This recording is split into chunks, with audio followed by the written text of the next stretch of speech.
When the pandemic was unfolding last year, many pundits predicted property prices would tumble. What ended up happening could not be more different.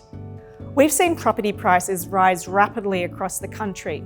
We've also seen properties selling at record speeds. Demand has far outstripped supply, and buyers are moving quickly. For this reason, we're seeing the median time it takes for properties to sell hit record lows in many suburbs across the country. What's more, some of these price increases that we're seeing are well above what we've seen in the past.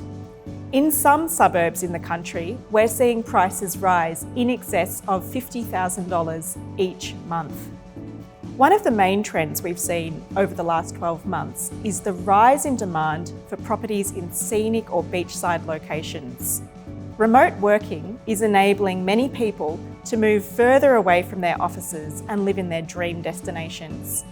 For this reason, the strongest property price growth and the strongest rent growth has been in outer suburban and regional areas, particularly those close to the coast. One of the strongest performing property markets over the last 12 months has been Hobart in Tasmania. There we're seeing properties sell faster than any other location in the country. In contrast to what we've seen in the regions, we've seen capital cities, particularly CBD markets, struggle somewhat over the last year. Because of the loss of international students, and because workers are not so concerned about living near their offices, we've had a mass exodus of people leaving CBD property markets and moving to outer suburban and regional areas.